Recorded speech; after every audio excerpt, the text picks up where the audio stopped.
Queensland, we are more than a year into the pandemic, and for the most part, we're enjoying some pretty relaxed restrictions.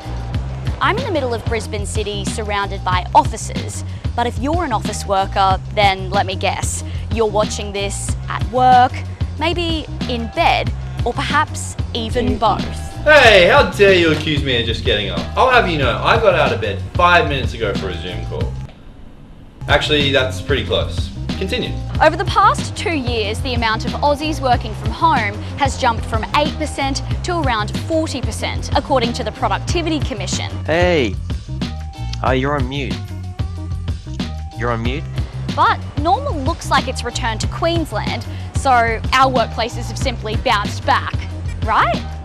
Wrong. In a survey of office landlords, the Property Council of Australia revealed that only 60% of Brisbane workers are back in the city, low numbers we haven't seen since last year. The council says workers are even fewer on Mondays and Fridays. Jen Williams from the Property Council says lasting mask restrictions and the threat of snap lockdowns are keeping people at home. There is also one other thing. The possibility that the pandemic started a global workplace paradigm shift where workers are claiming back their autonomy, their freedom, their family time, cutting back on commutes, saving money, and they, for some reason, want it to continue. And so that is absolutely a direct result of people embracing flexibility and spending more of their time working from home or in suburban centres rather than coming into the office every day. Professor Frederick Anseal from the University of New South Wales says Brisbane, like the rest of the world, is going through a rare event that is stirring up questions around the way we do things. Sometimes you're sitting next to someone in the workplace and you're still sending an email or a chat message, right? It shows that the way we are working was actually very well fit for the 50s, 60s or 70s, but not for the current age. Professor Anseal says flexibility will remain long after the pandemic. Here's what some of you had to say. Love working from home, quite happy to never go into the office again. I went from not wanting to not minding it, to loving it. Now I'm feeling flat, lonely and distracted. I used to work 12 to 14 hours a day in the office.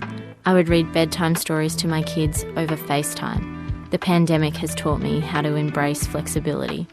I love how working life has pivoted because as a disabled person, I finally feel accommodated without the stress of negotiating. Lockdowns and general isolation have been a double-edged sword. I've learnt how comfortable I am with not socialising. The shake-up hasn't worked for us all.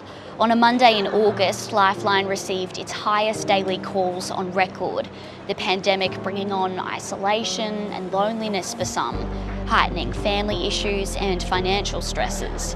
In the words of an American author on Twitter, we are not all in the same boat. We are all in the same storm. We've seen a renewed focus on mental health, and part of that is workplaces being flexible in how they can best accommodate their employees. There'll be more scope for workers to make that argument for whichever mode they prefer. With more Queenslanders being offered remote working arrangements now and in the future, how can we ensure our Brisbane CBD stays alive?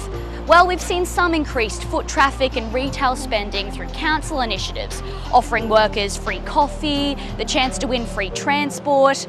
But organisational experts say it's workplaces that need to do the legwork in the long run. It's almost silly trying to get people back into the workplace instead of really thinking about a fundamental shift. How can we redesign the workplace instead of just offering free ice cream? Wait. You're telling me I can call up my boss and tell them I run the show now? Donna and Matt, I'm taking the whole week off. Not quite. When you wake up on a Friday considering heading into the office, do you think about the personal benefits of having a real conversation, the workplace benefits of collaborative spaces, and the local business benefits of simply your morning coffee? It sounds like this conversation is just getting started. So Brisbane, get chatting on your experiences and we'll meet you in the comments.